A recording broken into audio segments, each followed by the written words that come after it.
All information given in this episode is for educational purposes and should not be tried prior to consulting a licensed physician and or certified state or accrediting bodies. We encourage all listeners to research, talk, and make all inquiries to all of the important professionals and governing bodies before acting on any information heard on the De La Fit podcast. Any action taken by any listener is done by and under their own omission and action, whether conscious to the results positive or not.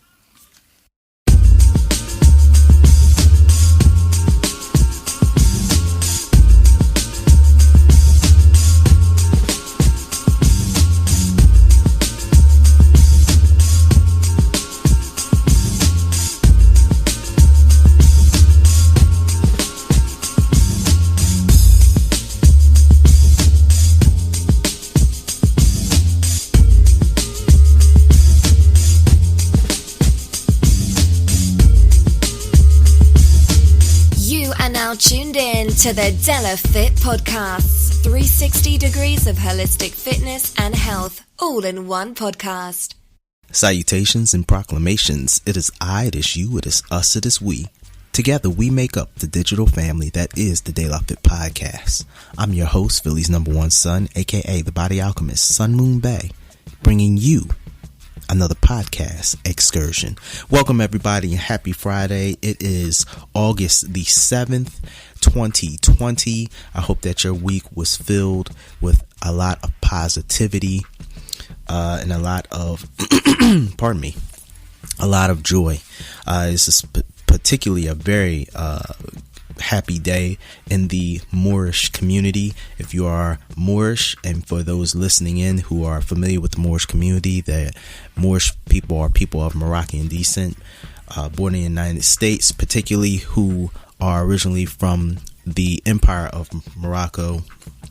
A little history going back, we are celebrating Reincarnation Day. So it is a very happy and joyous day. Reincarnation Day is basically it's a rejuvenation. For a short explanation, it's rejuvenation of the spirit and of the Moorish spirit and the Moorish Moroccan way of life. It's almost like a sort of a spring, like it's a lot more into it, but I just wanted to give a shout out to all my Moorish people who are paying attention today and who are recognizing today, celebrating. Today we have a wonderful episode. I have a special guest who I'm going to talk about in just a few minutes, but I just want to talk about some awesome news. For those of you who have been tuning in and paying attention to the De La Fit podcast, some awesome news is coming. We are officially going to be on Roku television on a television network called LPT, Live, Prosper, and Thrive Network, which will be starting in the second week of September. De La Fit podcast will be one of the shows that will be on this network, and it will be available on Roku television. So if you have Roku television in your house and you have the Roku television app, you will be able to find us by going to your streaming stations or your stations and searching LPT network. So it's very exciting time for us as we move to other platforms and as we progress. It's really exciting because you'll be able to actually see the guests and have that all of your senses tantalized and be able to really see what we're doing. And it'll be a little bit different because it will be in the TV arena, but you will still get the same quality programming. And one of the shows that you will see will actually be this show right here with special guest Mike Cameron. So today what you're going to hear is a little bit different just because it's in the audio podcast realm, but when you see it, you'll be able to see and hear a little bit more, a little bit different as we come on, as the show progresses, because it's just a little bit different. The editing is a different style, but I'm so happy about the direction in which we're moving. Specifically, the first guest of our TV season, which again is Mike Cameron. And if you don't know who Mike Cameron is, then I suggest you Google him and Google the words redefining badass. Mike Cameron is a brilliant and intelligent speaker who talks about and essentially helping men get in touch with their emotions, or as I like to define, emotional IQ in men. And he's doing some amazing work, but his story and how he got into this work is so compelling. We're going to get into that very soon. But I just wanted to let everybody know the great news. We will be continuing to do the podcast. You will have access to the podcast as you have it now. The audio wise or audio ways, you'll be able to get it as you always on YouTube, Google Play Music, iTunes, Spotify, all of the wonderful audio platforms that we are on, and all of the wonderful audio podcast platforms will continue to be on them. But you will now be able to sit down in the comfort of your home and watch us on your Roku television. Or if you have a Roku television at your house and you want to download the Roku TV app, you will be able to see us on that as well. So I'm so super excited about that. But without further ado, let's get into this interview with the one, the only Mike Cameron. We're going to get into this right after these messages.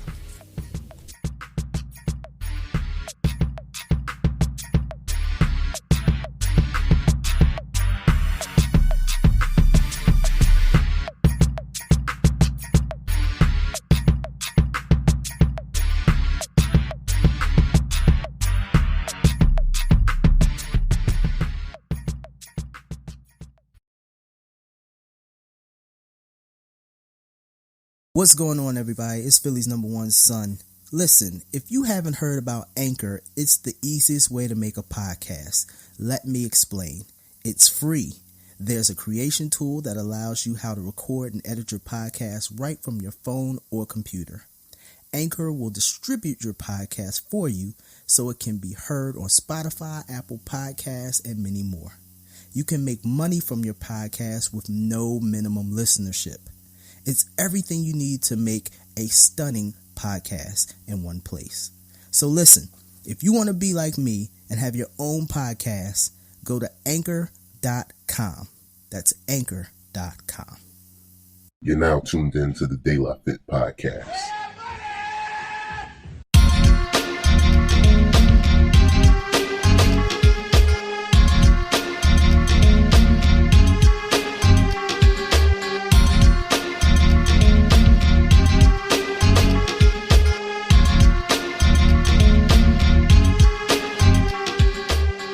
What's going on, everybody? Happy Friday. I hope everybody is doing well. We have an amazing and powerful show for you today. We are going to be talking about the topic of masculinity and emotional intelligence within men. And I have a guest with me who I feel his story embodies, or should at least be a champion to what is a need for men to become more emotionally alert and to be aware of their own feelings and emotions and mindful. I am joined, and I am so lucky to have with me Mr. Mike Cameron. Mike, how are you today? I am doing fantastic, my friend. I am so thrilled to be here. And yeah, I love that intro, and you captured that well. I use the term emotionally connected. We need more men to be emotionally connected. Very, very true. Mike, let's get right into this, because I don't want to waste time, because this is so much to talk about. I'm actually very excited about this. Let's start a little bit with your story. You have something that I see that is amazing, which is make beautiful shit happen. Tell us about where that comes from. Yeah. So Yeah, well, let me tell the sort of the origin story, sort of originally, and I mean, again, I can go way back when. In my sales career, I started sort of investigating this impact that emotion has on human behavior, and as a sales guy, looked how to build that emotional connection between myself and my customers in an effort to be a better sales guy. Eventually moved into leadership and recognized early that the more I can tap into my team's emotions, the more productivity I could get out of them. And, we just had a much more cohesive group. Mm-hmm. And, so I spent 20 years sort of working on that. I've spoken professionally in the context of sales and leadership around that component. And then in October of 2015, the whole concept of really masculinity and emotional connection for men really came to a head for me. My girlfriend at the time stayed overnight at my place. She woke up. She's a yoga instructor, an artist, a potter, a videographer, a photographer. She had to teach yoga Friday morning at 6 a.m. So she got up at my place around 5, got dressed, got ready to go, came around to my side of the bed, gave me a kiss, said goodbye. I said, have fun at yoga. And off she went. I rolled over, went back to sleep, and woke up around, 6:30, 7 o'clock, went downstairs, grabbed some breakfast, shot her a text at about 10 after 7, as was our custom, and said, hey, how was yoga? And I got no response, and not a big deal. She was not a huge talker, but she's an incredible listener. And as a result, often got into these deep, long, drawn-out conversations with her yoga students after class. So not out of character for her to be tied up. Okay. Day goes on, morning goes on, I head off to work. I text again, no response. I phone, no answer, goes to voicemail. Now I'm starting to get that sort of feeling like, something's just not sitting right. Right. Eventually, I had a couple of business meetings that morning. Eventually, I ended up taking some clients out for lunch and still hadn't heard from her. And again, now I'm starting to get quite worried and just feeling like something's off. So I walked into the restaurant, and as we walked into the restaurant, the hostess was about to seat us. My phone rang, and I looked at it, and it was a blocked number. And I answered it. The voice on the other end of the line said, is this Mike Cameron? And I said, yes. And he said, this is Constable so-and-so. And I don't remember his name, and my heart just sank. And immediately I said, is she okay? And he says, where are you? And I pretty much yelled into the phone. I said, is she okay? And he said, where are you? We're at your house. We're coming to you. So I turned around, I walked out of the restaurant, told him where I was, and waited, stood on the curb for 5 to 7 minutes. And this unmarked police car pulls up across the street. This badass, burly-looking, plainclothes cop gets out of the car. He's got a gun on his hip, badge around his neck. You know the story. Right. He crosses the street, meets me midway, and after identifying who I was, he just looked me in the eye and he said 3 words to me that would change my life.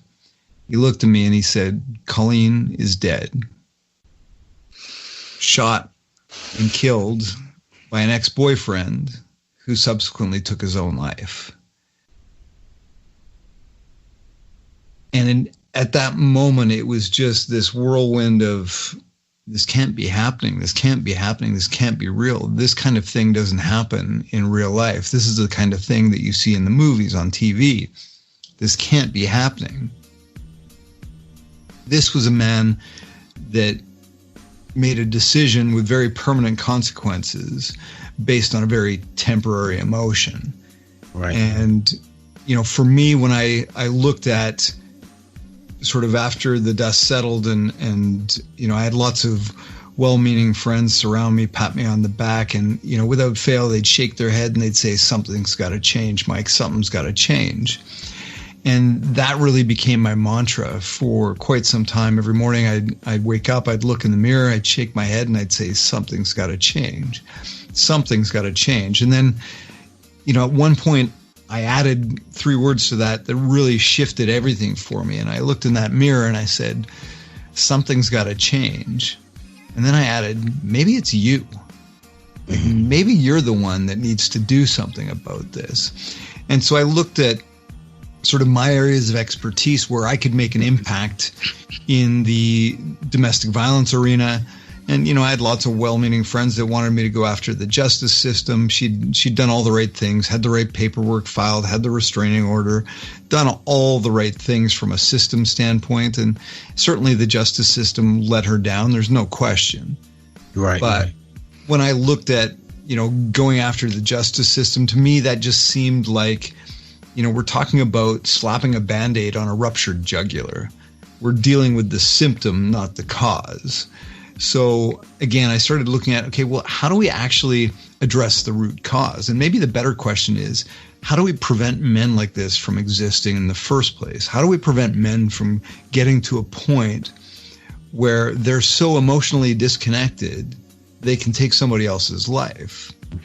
And, you know, again, when I look back at my 25-year professional career, and I've done very well from a business context.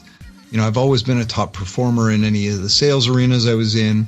Right. You know, I founded and built a multi-million-dollar business, which I eventually sold. So, you know, I've done all those things, and I've really done it on the strength, I believe, of my understanding of that emotional intelligence piece, that we make decisions based on emotion. And if we don't understand the underlying emotions that drive the decisions we make, we have zero chance of living a purposeful and fully awakened existence. So after that, again, when I looked at how can I make an impact in this arena, I looked at the root cause. Like I said, again, is this emotional disconnection.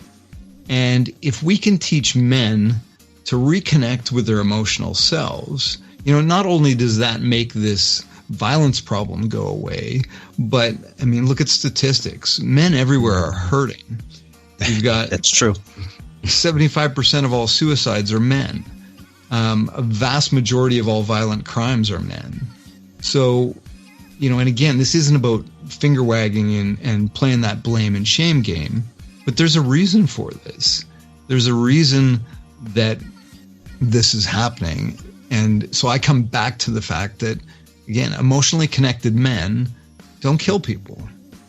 They don't kill themselves. They don't traffic women.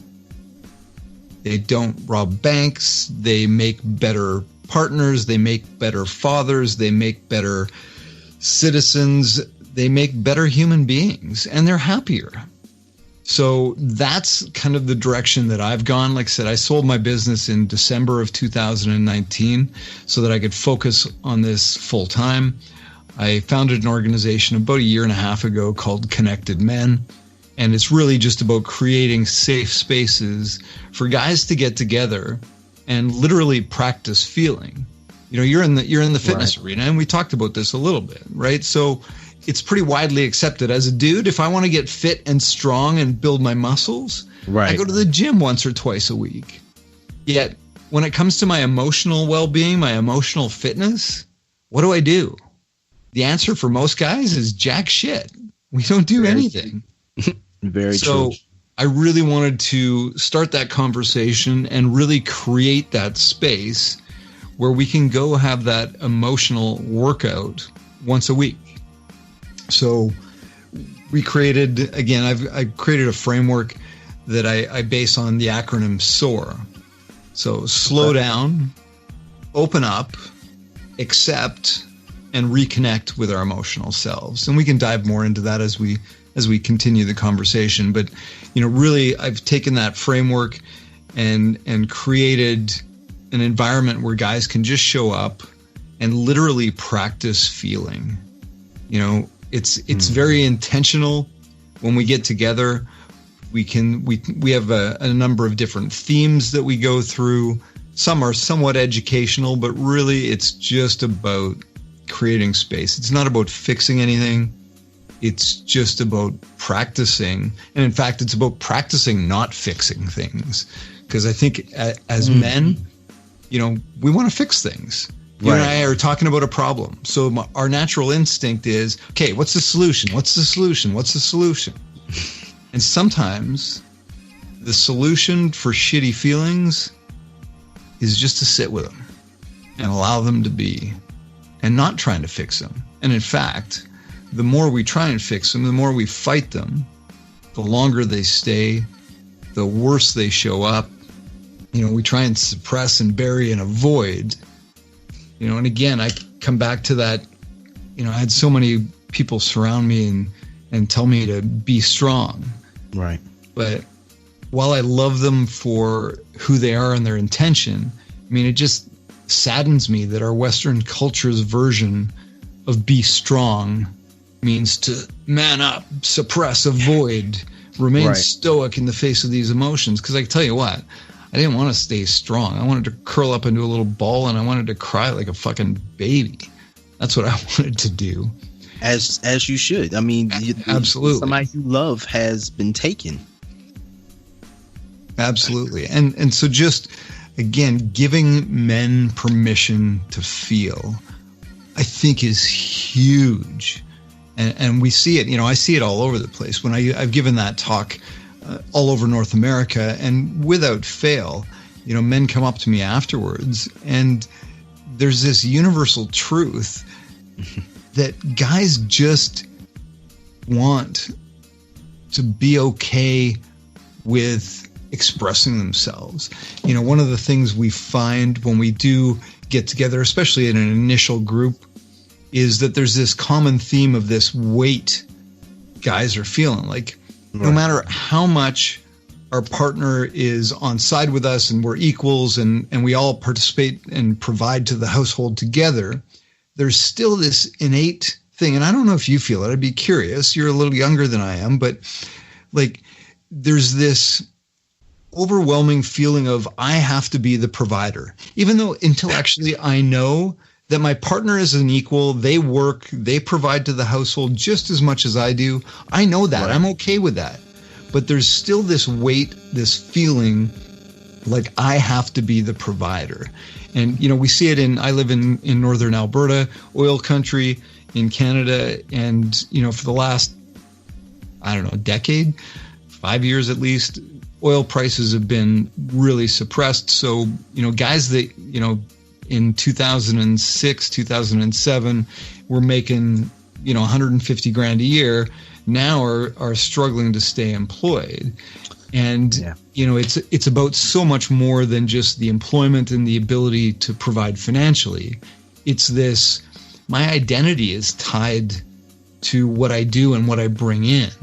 And when that goes away, I'm screwed. If I don't have the emotional capacity to deal with that, that's a big problem. And that's what we see. Again, there's just this universal feeling of this giant weight of the world on shoulders. And it's so cool to watch that lift as, one guy says exactly what I'm talking about. Then the next guy's like, really? Because me too. I thought I was the only dude that was feeling that way. Right. Holy crap. And this weight gets lifted. So, it's interesting. And I want to commend you for what you've created, that space that you have created for men to feel that, because ironically, I had a conversation with a good friend of mine. She called me last night and she was venting, and she was venting, about talking to another friend who took that role, which you were saying as, he's like, okay, this is the problem. This is how it needs to be fixed. She said, I don't need you to fix it. I need you to listen and not try to fix it. And you're right. I think it's the natural, I think it's how we've been raised. There's a problem. There's a solution. Fix it. Move on. It's simple, easy. There's a commercial that comes on all the time. I don't know if it comes on in Canada, but I think it's an insurance commercial. And a woman, she's got a nail in her forehead, and I always laugh at it, but she's just like, no, I don't want you to, do anything. I just want you but there's a nail right in your head. Like if you just take that out. and I laugh at that commercial so much, but I'm like, it's true. And, as they go in for the hug, he bites and pulls it out and spits out the nail. And it's like, but yeah, that's how we have, I would say we've been raised that, we find the problem, we take care of it, and we move on. What is an emotional reconnection practice? So again, that's using that framework, the SOAR, the slow down stuff. Because again, as guys, like I said, it's just about giving yourself permission to reconnect with your inner self, your true self. Okay. We tend to put on these masks, these facades of who we think the world expects us to show up as. So it's not a flick of the switch and we get back to who we truly are. It's a practice. And I use the word practice generously throughout all my work because I think that is so critical. And I tell people all the time, like, stop trying. Just stop trying. Which may seem a little counterintuitive. I kind of feel like Bart Simpson. Can't win, don't try. Right. But when I say to stop trying, instead shift your vocabulary to practice. Because when we try something, it creates this pass-fail mentality. Oh, I tried that, it didn't work, I'm done. Whereas when we shift to practice, we know that when we practice something, it's like, okay, I got a little bit better today. Tomorrow I'll come back and I'll do it again. And I'll try again, and then I'll get a little bit better each and every day until ultimately, we continue to keep getting better and better and better at it. So that emotional reconnection piece is a practice. It's an ongoing thing. It's not I was successful. I tried it. I was successful. I'm reconnected. It's an ongoing practice. And I think that's really important. And that's something for me that I don't know that I recognize, because you kind of sometimes, or at least for me, I feel like I get there. I'm successful. I'm reconnected to my inner self. And then I stop the practice stuff. And of course, guess what happens? No different than the gym. I go to the gym for 2 years. I get super buff and tight. Well, guess what? If I stop going to the gym, I'm getting out of shape again. So that's why I call it a practice.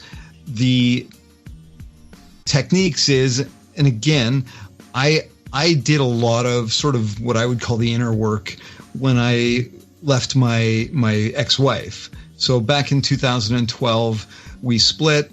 And, at that time I found yoga, I found meditation.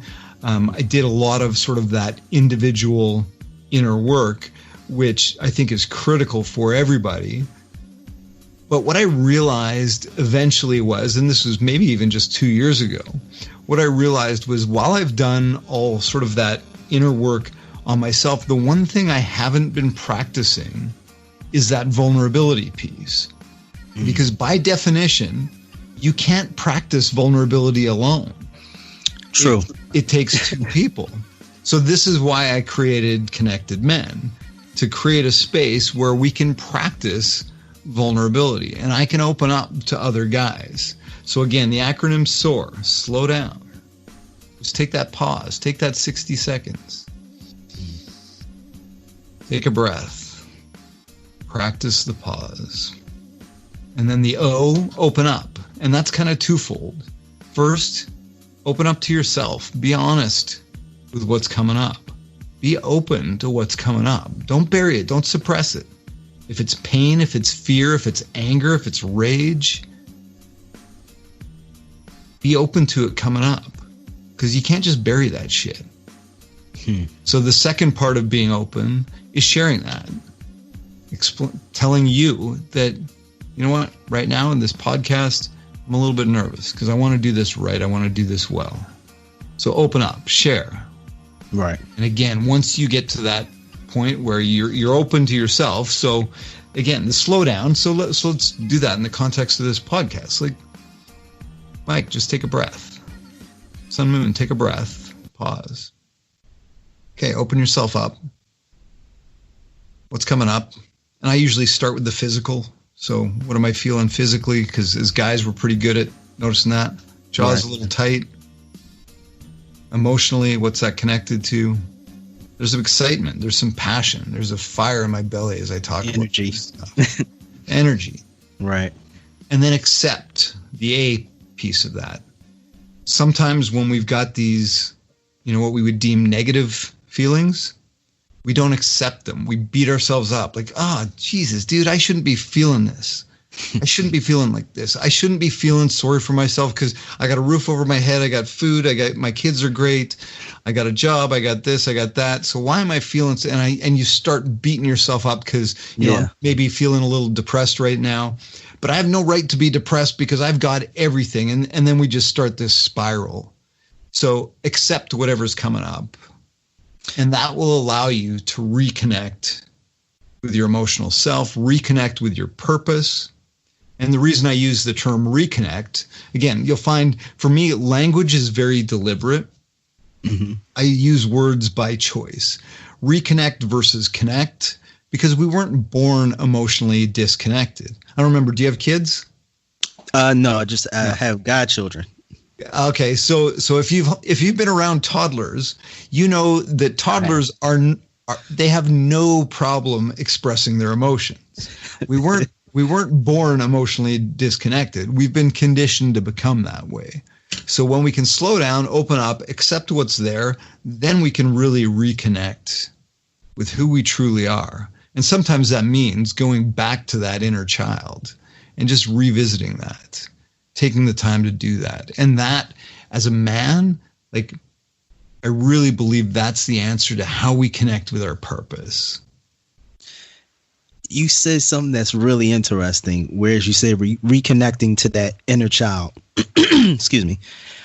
I find it really interesting because I know coming up, and I'm from Philadelphia, the East Coast, and, you were taught, as you get older, as the old saying, as a child, you dealt with childish things, you played as a child, did all these things.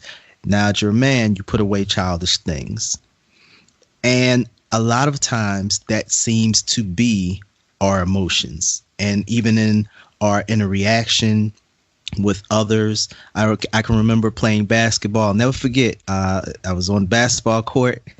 We were playing roughhouse, shooting, and I'll never forget a guy turned around and he deliberately elbowed me dead in my mouth. Boom, I'm bleeding. And I can remember inside, first thing is, it doesn't hurt. It's not there. Just go with it, and you take that. You take that, and it's almost like you become calloused. And the more that you do that throughout life, you become callous, and you think that you're really doing something. And then, at least for me, I had a smack in the face when I was sitting down with a girlfriend, and she told me, "You don't tell me anything." And I was like, what do you mean? I tell you all stuff all the time. She's like, "You don't open up. You do not open up." And I'm just like, "Yeah, I open up. I'm like, I tell you I love you. We hold." She's like, no. She said, "If I ask you if something bothers you, the first thing that you say is," and Mike, I know you know what I'm about to say. Most men who are listening in right now, they know what I'm about to say. The classic response: "I'm all right. I'm fine. I'm good." But inside, you're not. Right. And it's amazing how you're saying the fact of that reconnection, going back to childhood, because you're right. We are very expressive. If something hurts, this hurts. This does. Is this? There is a balance, I believe. How do we strike that balance? Because we of course we can't go along, just at every moment sharing our feelings. I mean, I can imagine the guy on the football field getting hit. Oh, this really hurts. I don't know if it would work that way. But right. How do we strike that balance? Well, and I think that's a great question. And I think it's less about sort of the expression of the emotion as it is an awareness of the emotion. Because the problems arise when we're acting out of pain, we're acting out of anger, but we're not aware of it. Right. Because there is definitely a time where, because I'm not suggesting you should never be angry. I'm not suggesting you should never be hurt. You're going to be. But when that anger arises, and we see this a lot, because that anger is often the catalyst for change. So we often see this, with sort of the social justice warrior type stuff, right? I'm incensed, I'm furious because X, Y, Z. The police need to do more to stop domestic violence. They need to do more for whatever. Right. That comes out of maybe some anger for sure, but it's about recognizing that anger and then making that choice what to do with it. And you're right, on the football field, when you get hurt or angry, it's not about having a tantrum and screaming or rolling around in pain. It is about acknowledging that, getting up, and using that to fuel you. Like, he just hurt me. I'm going to take this fucking ball and I'm going to run it down into the end zone. Right. That's what I'm going to do. So it's about channeling that. So I have this conversation a lot. It's not so much about, when it's definitely not about not having the feelings. It's about recognizing them, acknowledging them, and then using them in a manner that befits who you want to be. I come back to one of my favorite questions a friend of mine introduced me to was, what would the man I want to be do? So anytime you're faced with a situation, just, again, I get cut off in traffic. I'm angry as hell. What would the man I want to be do? Well, the man I want to be would be patient. He would be kind. He wouldn't flip off that person. He'd just take a breath and he'd wait. And he'd say, you know what? That dude must be having a shittier day than me. He felt the need, right? So I find that extremely powerful. What would the man I want to be do in this situation? And then I try and do that. I'm not always successful. But yeah, to come back to your, how are you doing? I'm fine. I'm good. That's kind of an ongoing joke in our connected men space, because oftentimes that's how the guys will start. When we do a check-in, they'll start with, I'm good. And I'll call them on it every time. Like, good is not an emotion. Right. What are you feeling right now? Good. No. What are you feeling? Happy, joy, contentment. Like, let's explore this. What are you really feeling right now? They may be good feelings, but what are they? It's amazing that you said that, because I feel that it's interesting. Just being asked that can be a source of anxiety to most men. Yes. Just the fact of, no, wait, go deeper. I just answered the question. There's, this question's answered. Let's, like you said before, that here's the problem, here's the solution, let's go. Yes. Question answered. Let's move. How did we get to that, in your opinion? How did we get to that point? Yeah, and I don't know, and I haven't, the history of a lot of this stuff isn't my strong suit. Mm-hmm. Just give me your opinion, just an opinion. But yeah, I think, we've gotten to this point just because we've been conditioned for centuries that men have to be the providers, they have to be the this, they have to be the that, they have to suck it up. And, evolutionarily, I think there was probably some times in the history of mankind where, when we're fighting the woolly mammoth, we probably had to. Okay. But, some of that stuff that served us, and this is a great point, too, to really look at. Some of the stuff that served us centuries ago maybe doesn't serve us today. And the same holds true, especially with that emotional suppression. When you're a child, you have coping mechanisms. When you're a child, you don't have the resources. I don't have the strength. And especially if we're looking at childhood trauma, there are things that I might have had to resort to as a child that served me. Maybe I had to block out that pain. Maybe I had to block out that hurt because I had no ability to get away from it. I had no ability to deal with it. And as a result, we get older and older and older, and I'm 51 years old now. Am I still using those coping mechanisms that worked for me when I was 6 today, when maybe I don't need to?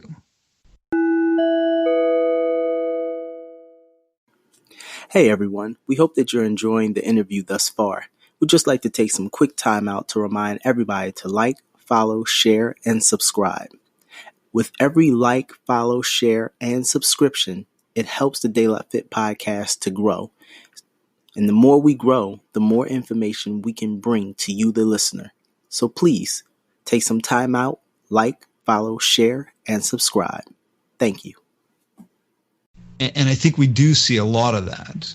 So I think asking the question, I'm a huge fan of the power of questions. So asking the questions, what coping mechanisms am I hanging on to today that maybe don't serve me anymore? And, in the context of masculinity, I ask this question all the time. Guys getting upset about the Gillette commercial that challenged us. And the one I'm referencing it? Wait, which one is that? Because I see them and I always laugh at them. There was sort of that pivotal Gillette commercial that said, they talk about the best a man can get, and they sort of challenged guys to be better men. And there was a lot of men that got pissed off about that, said, I'm never fucking buying Gillette again because they're questioning my masculinity or whatever. And I just thought, if we're not secure enough in who we are. So this, we talk about toxic masculinity. This is what I would call fragile masculinity. If I'm not strong enough, to really look in the mirror and say, hey, do all these masculine stereotypes, these tropes, these societal expectations, do they really serve me? And if they do, great. And if they don't, again, this sort of suppressing, avoiding feeling, we know that causes mental illness. We know that causes depression, loneliness, and in a lot of cases, suicide. So maybe it's worth exploring these, having the courage to really explore these. And, just to touch on toxic masculinity, I'm not a fan of the term because I don't think that masculinity in and of itself is toxic. I mean, I run 100-mile ultramarathons. I like to do shit that's manly.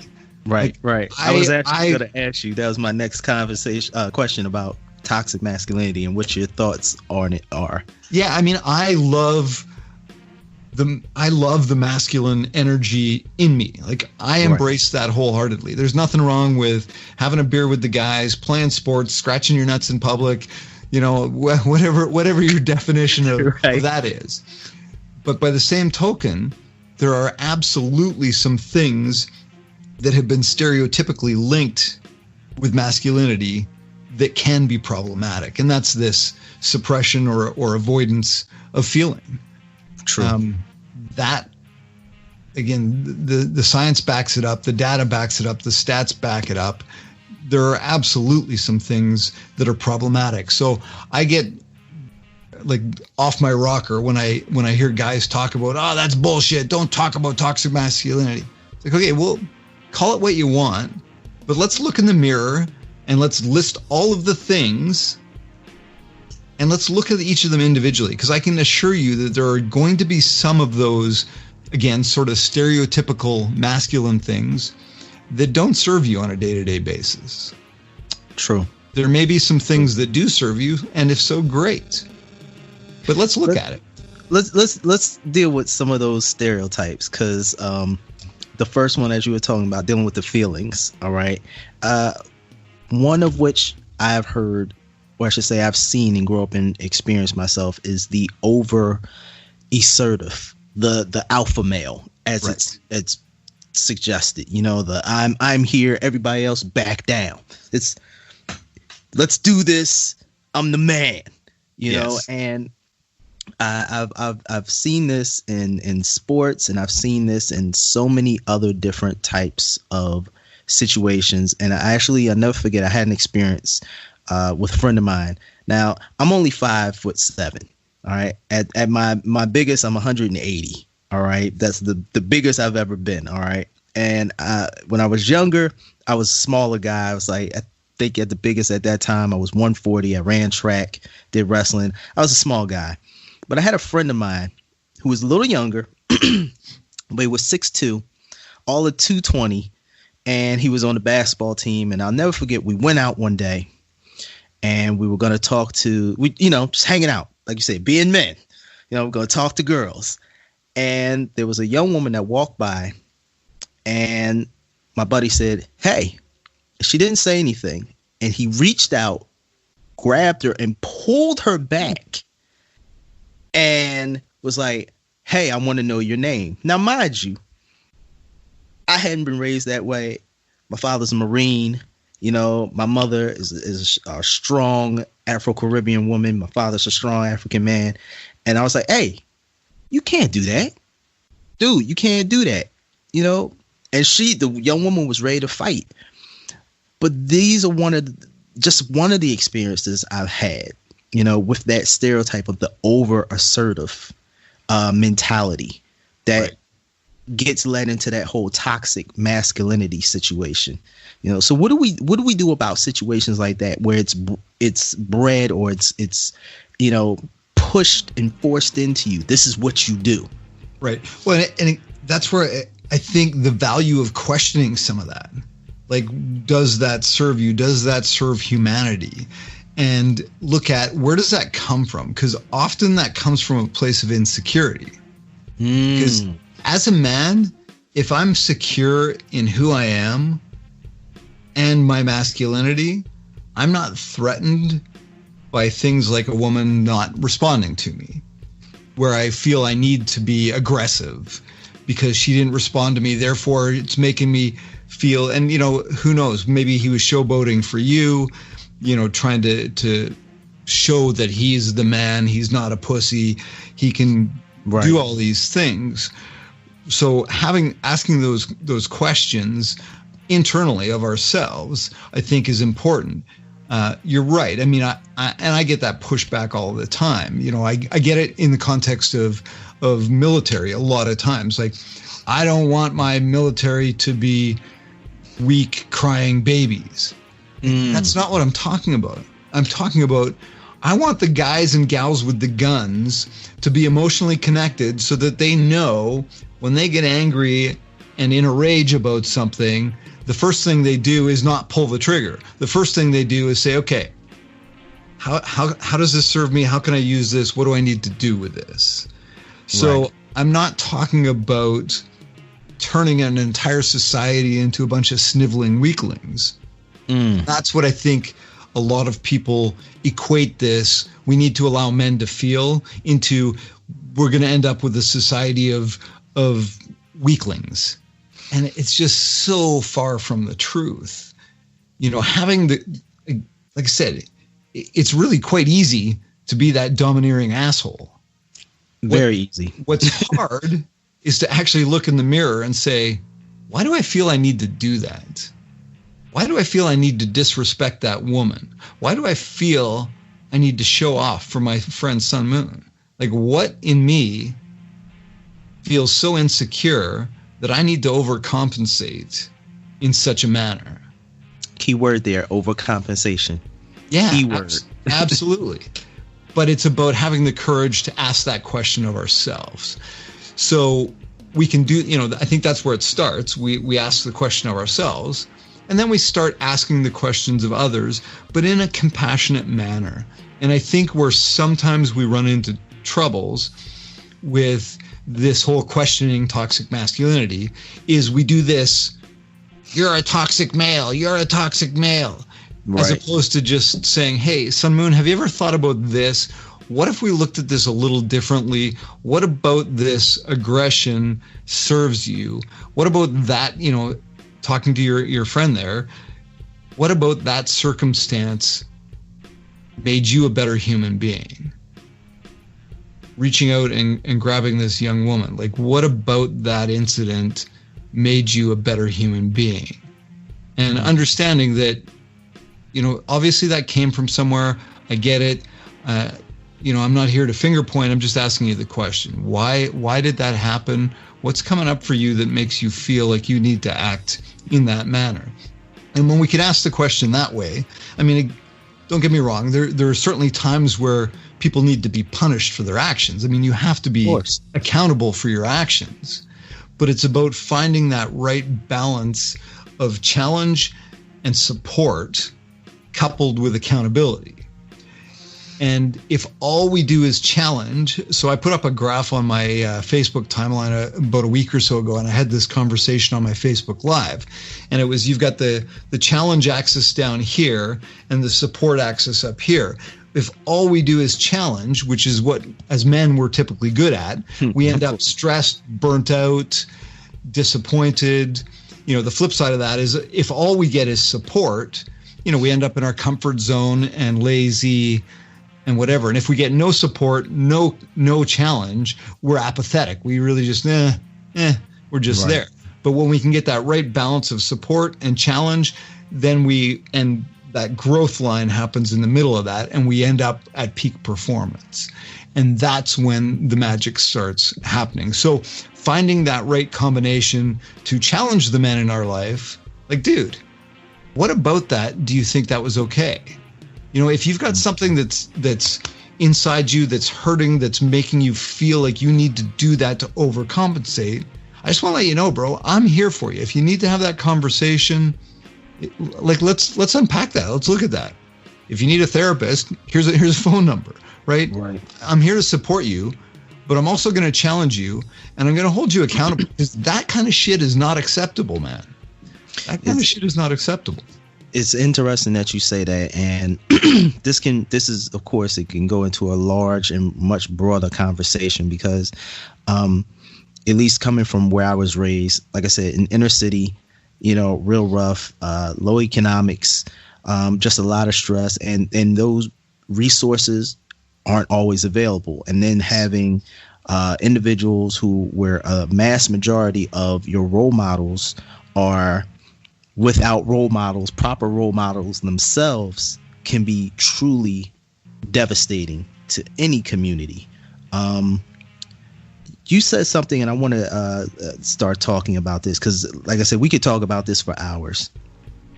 How do we begin to bridge the gap with women in this conversation, so that, as you're saying, that whole, toxic masculinity, the finger pointing and all that. Yes. How do we begin to have these conversations to open up so that we can really build and feel that we can communicate? Because that's another thing that I find talking to my brothers and my friends and my homies out there. It's, I love her, but I can't really open up, because I'm afraid what she's gonna see. I'm afraid what she might think. I'm afraid she's gonna leave. Yeah. And even in certain situations, individuals leaving because of what is shared. How do we begin to open that up and start to bridge that gap and conquer that fear?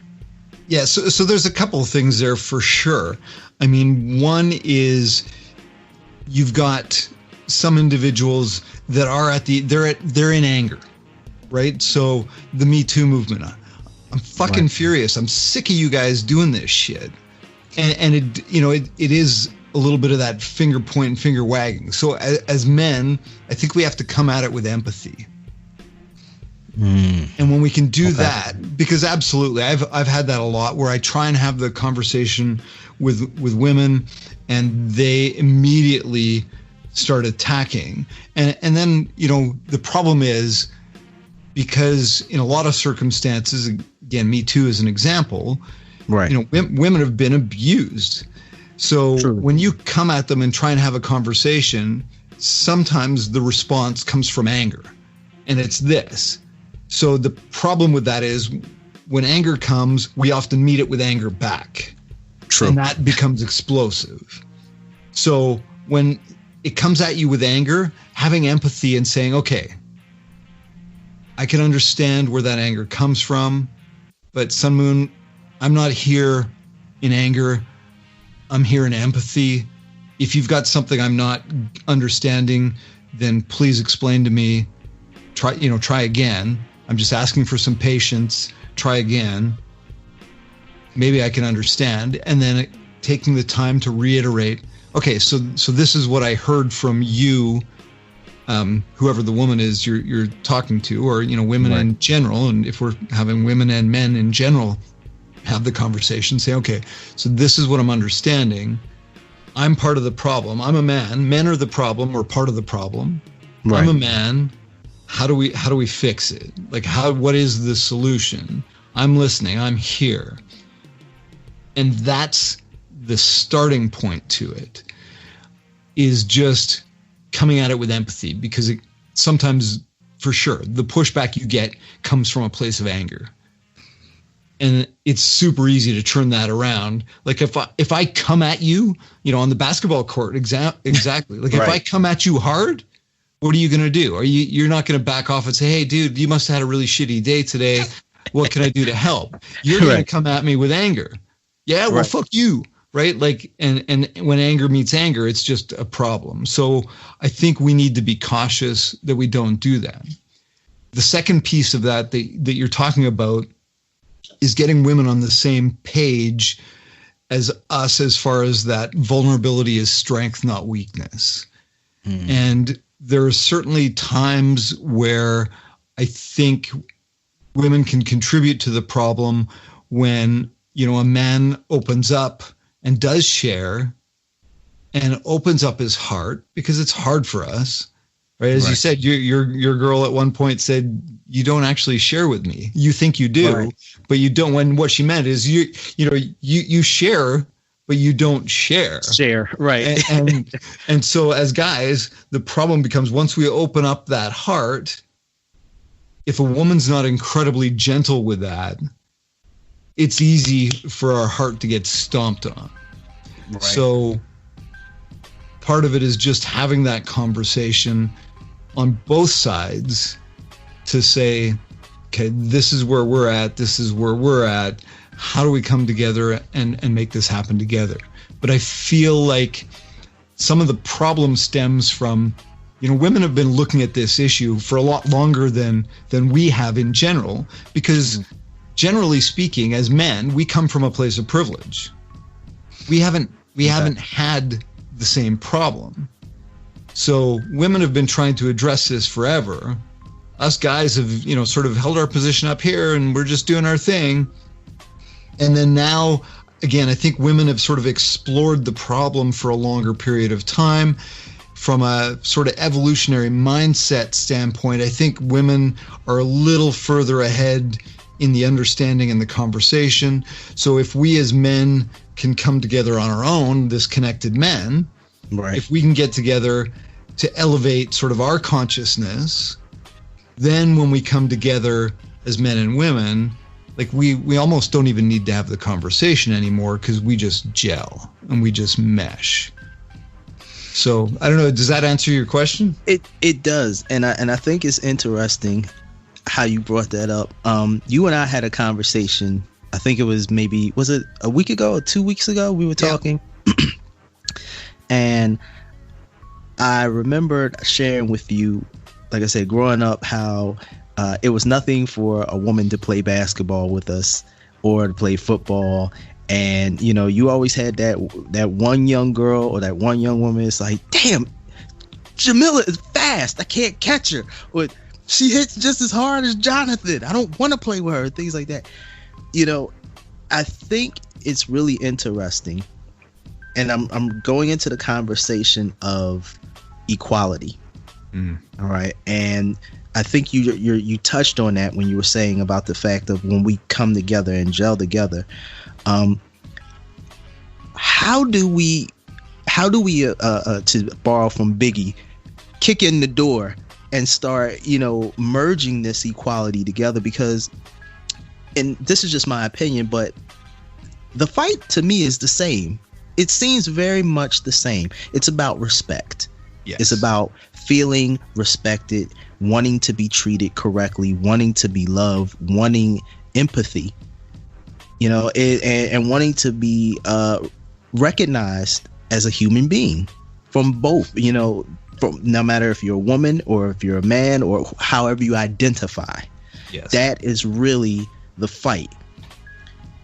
How do we start using the tools that you're saying to do this so that we can have more of these conversations What do we need to do? Because I think we're at a tipping point in life.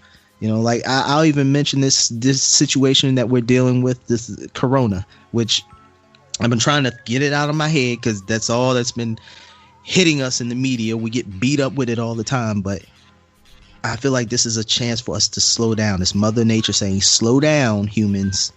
You have really reached a bad situation. Now you must slow down. What do we need to do more of to start having that reconnection? And how do we fight these forces that keep on throwing these nonsensical, we can't have you play together, you're this and you're that? How do we get past that bullshit? Well, I mean, I think you answered the question as you stated the question. Two big keys there is, one is the slowdown. We just need to slow down. That's huge. Right. Just practice the pause. Slow the fuck down. That's the key. And the second is empathy. Practicing empathy, leading with empathy. And, I'm a big leadership fan. I studied leadership for 25 years. And that leading with empathy is huge. 20 years ago, I think we wanted leaders that had all the answers, back to the fix it thing, right? 20 years ago, we would follow the guy or gal that had all the answers. Today, not so much, because if you tell me something, I can Google it and I can find out that maybe it's bullshit or maybe you don't actually know. So I think we need a lot more leadership. And what I've been encouraged with, especially in Canada here, I don't want to talk politics in the States, but when our leaders were dealing with COVID initially, they made some quick decisions because they had to, but they were also very quick to say, you know what, we were wrong in this one. Like for example, our federal government came out with a wage subsidy so employers could continue to pay their employees. But I think the initial one was like 15% or something like that. And right. So very quickly, they got a lot of pushback saying, that's freaking useless. That does nothing for me as an employer. So they bumped it like the next day to 75%. So that gives me a lot of hope when I can see leaders actually coming together regardless of political stripe. Again, I'm talking Canada. I don't know U.S. politics. I don't want to go there. I don't want to go there. But, we've seen a lot of leadership come together when we've got this sort of shared cause, this shared vision of what we need to do. So having the empathy and understanding of each other as human beings, I think, is huge. So how do we move the needle on that? We do podcasts like this. We have this conversation. We continue to have the conversation, and we continue to practice every single day. We practice every single day. You and I get to touch one more person. True. Again, as a leadership fan, I often talk about the true measure of a leader isn't how many followers they have, but it's how many leaders they can help create. So if my physical capacity is 100 people, I can touch 100 people, I can share my message with 100 people. Well, that's finite. But if I can teach and inspire 100 people to each tap their 100 people who can then tap their 100, that's how this movement spreads. A domino effect, in a sense. Yeah, it becomes exponential. So it's about leadership not wanting to hold the power, so to speak. It's about leadership switching to empowering others. And that can be scary. And again, that comes back to that emotional reconnection. I mean, sometimes as men, we want to hold the power because it's that insecurity thing. We're afraid of what that's going to feel like if we don't hold the power. But once we can get to that place of connection, now I don't have to be afraid that, I've got a podcast but SunMoon has a podcast. I don't want to help him because his podcast might be better than my podcast. And, so as a result, we end up having two crappier podcasts. Whereas if you and I came together and said, hey, man, this is the microphone I use. It works really well for me. What about you? What have you learned? Then ultimately we end up with two substantially better podcasts, and moving from that competition to collaboration. For me, it's a matter of moving from success to significance. How do I get to that? Life isn't a zero-sum game. If you win, doesn't mean I lose. Right. And I think it's just having these conversations, and it's a sales pitch. Again, I'm a sales guy, so this isn't something we can just state and it happens. There are a lot of people, your buddy that grabbed the gal, he needs to be sold on the idea that that's not a good thing, dude. Like, you can finger wag and you can tell him all day long, but he may not see it. But that's where I come back to the sales pitch. And as a sales guy, I know that if I tell you my product is the best, you may or may not believe me. But if I can ask you questions that are going to lead you to the conclusion that my product is the best, like, I've got the sharpest knife available, and I ask you the question, how would it feel if you could go through that vegetable with one slice with, this much weight, or I don't know, I'm making stuff up. But again, if I can ask you the question that's going to get you to come to that conclusion on your own versus telling you we need to do this because. Right. Whereas, asking your friend, how do you think that made that gal feel? How would you feel? Right. How, if you feel your buddy was 6'2", 220, how would you feel if somebody 7 foot 310, all muscles came up and did that to you? How would that feel? So you don't even have to tell them that that's a bad idea. You just have to ask them the question. How would that feel to you? It's actually funny because that did happen. Years ago, but that's a whole other story. Mike, I know we're running out of time. And I know we could talk about this till the cows come home. 3 tips that our listeners can take with them, that the men listening, that the women listening right now can share with their brothers, husbands, cousins, nephews, everybody. 3 tips. So women, you need to allow your man to do this. That's one. So you need to, again, to your point, you talked about the scariness of it. And it's freaking scary. As a guy, it's scary to be seen or think you're going to be seen as weak. So women, we need your support. We need you to show us that we're not weak when we do this. Guys, the number one thing is, and I've said it a couple of times, practice the pause. Slow down. Take that breath. And then the third would just be to reach out, connect with somebody, open up, share, and you'll find that you're not alone. It's a magical thing that happens. And maybe one more would be intentional about this stuff. I'm not talking about, hey, bud, let's go for a beer and watch the game. Right. Like, you know what? I'm having a rough patch right now. Can we go sit down and I just need you to listen to me for a bit? Or flip side of that is observing that in somebody else. Hey, SunMoon, looks like you're struggling a little bit. Let's get together. Let's sit down and just shoot the shit. And I just want to be here to listen to you. I'm not going to judge you. I'm not going to fix anything. I'm just going to listen to you. So sorry, that's more than 3. No, that's fine. That's perfect. Mike Cameron, everyone. Mike, thank you for coming to the show. I appreciate you sharing your experience, sharing your compelling tale, and just letting us be in and reconnect to our emotions. And to anybody out there that's listening, I would encourage you to reach out to Mike Cameron. Mike, we're in a social media world, so you know what I gotta ask you. Please let people know where they can contact you, find more information about what it is that you do and the amazing work that you're doing with people and with men and their emotions.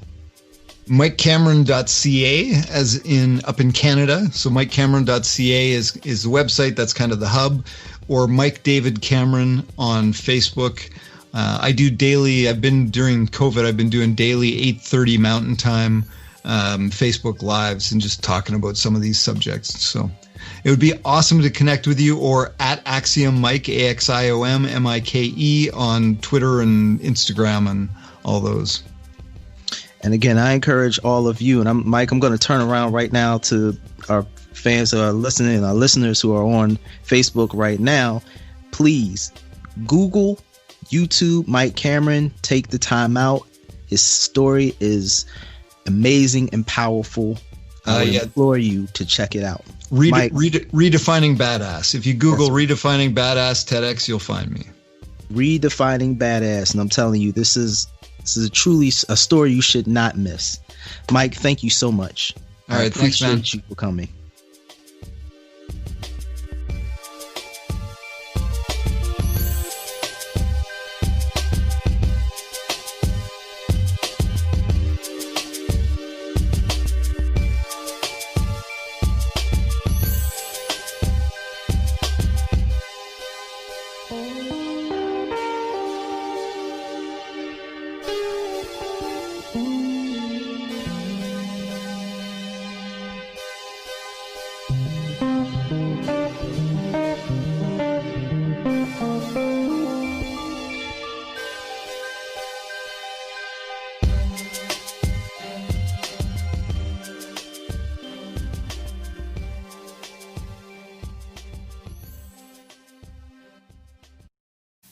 Hey, you, with the earbuds in their ear. Have you ever wanted to start your own podcast? When I was trying to get my podcast off the ground, I had a lot of questions. How do I record an episode? How do I get my show on Apple Podcasts, Spotify, and all the other places people like to listen? How do I make money from my podcast? The answer to every one of these questions is really simple. Anchor. Anchor is a one-stop shop for recording, hosting, and distributing your podcasts. Best of all, it's 100% free and ridiculously easy to use. And now Anchor can match you with great sponsors too, so you can get paid to podcasts. I like to upload my episodes directly to the app and then promote. So if you've always wanted to start a podcast, make money doing it. Go to anchor.fm/start to join me in the diverse community of podcasters already using Anchor. That's anchor.fm/start. I can't wait to hear your podcast. I am so pleased at this podcast that we had today, and I'm so pleased that Mike was able to join us. This is a conversation that I believe that we as men need to have. It's a conversation that has come a long way. Things are changing. We are in an ever-changing and adapting world, and I've had this conversation with many individuals. We talk about traditional. What is a traditional man? What is a traditional woman? And I've found that, at least in my opinion, I think we take a lot of things as tradition that were at one point necessary for the time. And Mike and I talked a little bit about that earlier. You find that individuals take things and they want to impart certain things that they at a certain point in their lives had to act out or had to impart or had to do to stay alive. But as generations change, which it's supposed to change, it's supposed to get better for generations as they go along. I think many of us, we hold on to things, and some of the things that we hold on to isn't always progressive. So I think this conversation is really good for us men because it starts us to looking at what's really progressive that we should hold on to. There are some positive things we definitely need to hold on to. There are a lot of positive principles and morals, but there are certain things that we have gathered from our experiences, from our backgrounds, from our upbringing, that we have to look at and really, really, really study and see, is this positive? Was this something that is going to help me in the future? Is this going to help me with my partner, with my family, being a better father, a better boyfriend, a better spouse, a better human being? These are things that we definitely need to have conversations on, and as men, we need to hold each other accountable. I totally agree with Mike as we were talking a little bit about the fact of toxic masculinity. I don't believe masculinity is toxic. I believe that there is not enough accountability. Truly. But we also need to deal with the fact of there's not a lot of accountability, because in certain situations, if you haven't been taught what to be accountable for, then it's hard. And this is something that all of us, because it's when the conversation really comes down to it, I feel that what we're getting back to is being human beings. Being human beings does come with, and this is just my opinion and my deep feeling, it comes with principles. There's a principle to being a human being. And I think as we have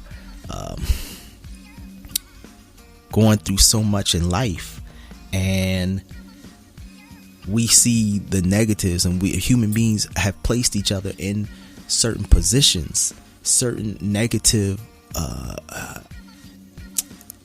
thoughts and experiences, that we think that, or we tend to lean to the fact of, well, this is humanity. Humanity has the ability or duality of positive and negative. We can be very positive. We can be very negative. It's what we choose to enact. That's one of the positives. That's one of the beauties, I believe, about humanity. We can be better. It's what we choose. It's what we collectively choose. It's what we individually choose. So this conversation, I'm gonna throw this out there to all the guys out there, all of y'all, every last one of y'all. What do you think about this? What do you think about Mike Cameron and my discussion? What do you think about redefining badass? What do you feel needs to be done as a man? Do you think that Mike is correct? Do you think that we need to do more to help ourselves, or you think that we're fine? Do you think that this is all straight bullshit? I'm curious. I want to know. If you want to share your opinions, please do so. You can hit us up at daylifefit13@gmail.com, or you can go to our website, which is www.daylifefitpodcast.com. We can also be reached on social media on Facebook at Daylifefit Podcast. We are on Twitter at Daylifefit Podcast, and of course we are on the gram at DE_LA_Fit Podcast. I am curious to know about what you heard today and what you got from this conversation. I'm also curious to hear what many of the women out there got from this conversation. So I'm shooting it out to the guys first, because the conversation was about masculinity and about the emotional IQ and what men need to do to, in a sense, unlock and be comfortable with themselves and be able to express ourselves better. But I'm curious about what a lot of the women out there heard today and what you feel about this. And I really would like to hear the comments. I'm shooting it out to the guys first, just because I said this is the conversation we had, but I want to know what a lot of you or women also feel about this conversation. Please don't be shy. We love to hear from all of you, and we enjoy seeing your comments. Also, the date will be placed soon on the website. The website will be revised and renovated so that you all will be able to see the actual TV episode as well. But there will be a calendar that will be placed up so that you all will know when the episode goes up as well on Roku television. or I should say on LPT Network. So I'm so happy. I'm so happy and so pleased that we were able to have this conversation, and we will continue to have conversations like this as we go along. Please, I hope that everybody out there has a beautiful, healthy day and a beautiful weekend. Remember to treat yourselves fairly. Practice mindfulness for yourself, on yourself, because I know and I feel very confident if you're treating yourself correctly and you're doing the best for yourself, if you're being mindful to yourself, you should do the same with others. Be safe, be happy, be peaceful. Peace. Have a great weekend.